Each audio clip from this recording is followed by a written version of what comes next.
business, but it must keep creating those key monthly moments to stop the churn and to consistently drive subscribers. Your two main subscriber driver events in the last couple of months have been KSI Logan Paul and Joshua Ruiz. Did those two events deliver the type of subs you hoped for? What did they? Did they deliver? I mean, Joshua Ruiz many more than anticipated. KSI Logan Paul more than anticipated, but maybe not quite as many as I secretly dreamed of, but still really solid. I mean, I keep pushing DAZN to release their numbers because they're really impressive now. There was a stage when we started where they weren't impressive because we came from a standing start. It's just their policy not to do it, but I don't mind saying, and I'll probably get told off, but over those 3 fights, Canelo Kovalev, KSI Logan Paul and Joshua Ruiz, you're driving to 1 million subscribers. And that's a phenomenal number. And the viewership number for Joshua against Ruiz was, oh man, I don't know, nearly 3 times bigger than the biggest audience Joshua ever got on Showtime, you know, as a world champion. Worldwide, I think it was 1.6, 1.7 more, million. yeah, but even in like America, that. you know, approaching 1 million audience. So that's a huge number. And one of the problems we had in recruiting fighters in the early days was, oh, no one's watching DAZN. They are. More people are watching DAZN. We're getting bigger audience numbers than Showtime, right? Charlo's just boxed on Showtime, did 300,000. You've got Jacob Chavez is going to do 500,000-600,000 on DAZN. You know, Joshua did nearly 1 million on DAZN. So, like, we need. You know, yeah, of course people are going to be like, you know, he's lying and everything, but then that means he'll be like, DAZN would be already pissed, like, why are you talking about our numbers? And then you're going out there saying bullshit. Either way, you know, by the way, I'm going to put this link to this interview right down below in the description box. This is from Chris Mannix. Obviously, if you don't know, he does commentary for the Zone in Matchroom fights, well, the Zone fights in general. I'm going to put the link right down below in the description box. As you can see, it is January the 1st, 2020. I'm on a little roll here trying to get the momentum, getting these videos out, gearing up for Wilder versus Fury 2, which is in about 51 days or so. I'm TstreeT Controversy. This is TstreeT Controversy Live with FightView360.com.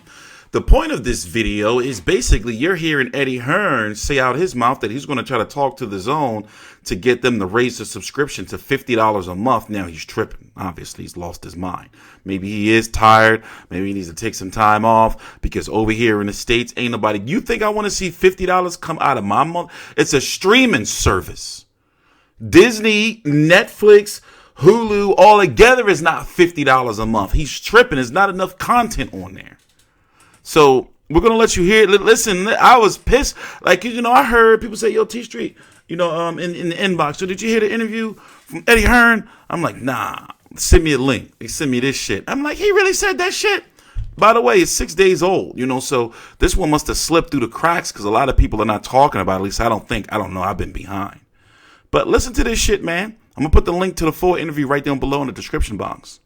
Need to let the people know because that argument about, oh, you're losing your profile or lack of profile, it's rubbish now.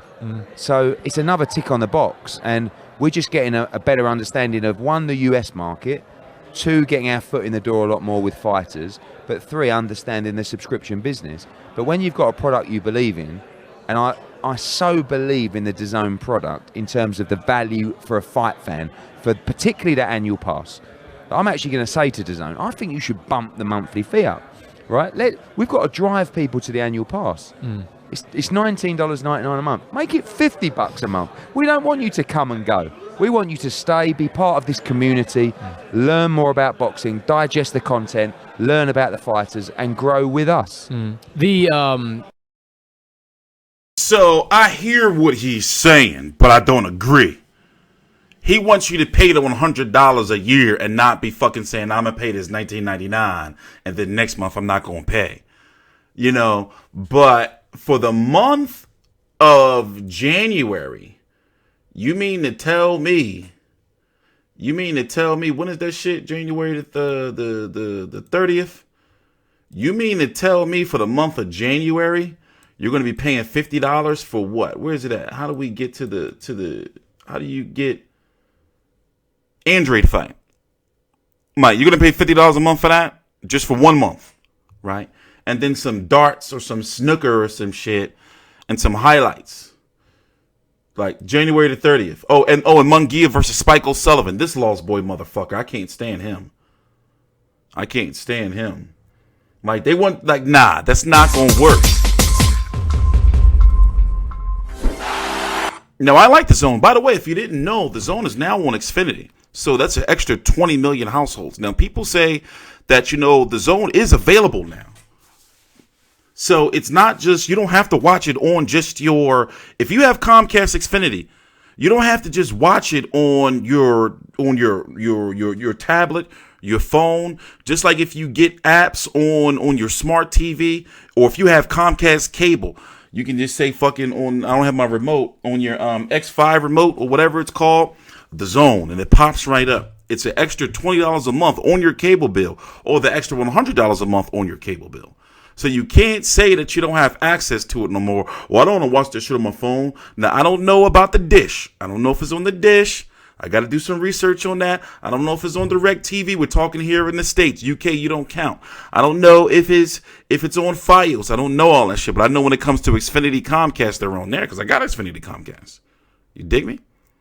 So right now, I did beta testing for them. The shit is like flawless. So, you can't say that shit no more. Like the Zone right now, to get like big fights, for example, let's go look at just some of the rankings. Like if you're a hardcore boxing fan, you have to have the Zone now. You have to. Because you're going to be missing out on Canelo. You're going to miss out on Josh. Like, how can, I don't get it. You have to have the Zone.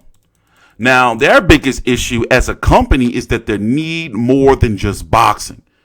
And there's not enough boxing content. I don't like the 40 days shit.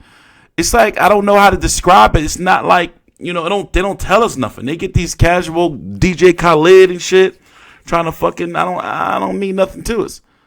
So look at all these, look how many fighters that you have to have the Zone to see. From fucking Dylan White, even though he had a little stand, but he's been on the Zone. Alexander Usyk, Oscar Rivas. Alexander Povetkin, fucking Anthony Joshua, Andy Ruiz, well, his last fight, but he's probably going to be going back to PBC. What is going on with the World Boxing Super Series finale for the cruiserweights? Anyway, Lawrence O'Colly. I'm talking about like the divisions. You saw Kovalev over there, and I think that Kovalev has to be back over there for his next fight, Dmitry Bivol. Now, I'm not saying all of the names. I'm just throwing names out there that you have to have the Zone to watch. Callum Smith.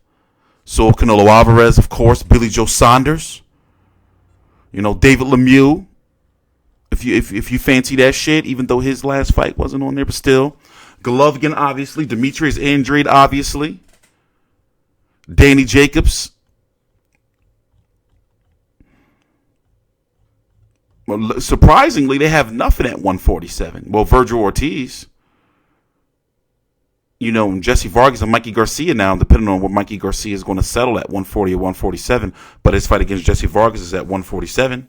And look, 140, they pretty much got a nice little shit going on there with Rigas Prograis, with him, wherever him and DeBella end up, likely on the Zone. Or they can jump over the top rank, who knows, but likely they'll stay on the Zone. Josh Taylor, you got to have the Zone. And the list goes on. And just 1 year ago, we didn't think they were going to be here.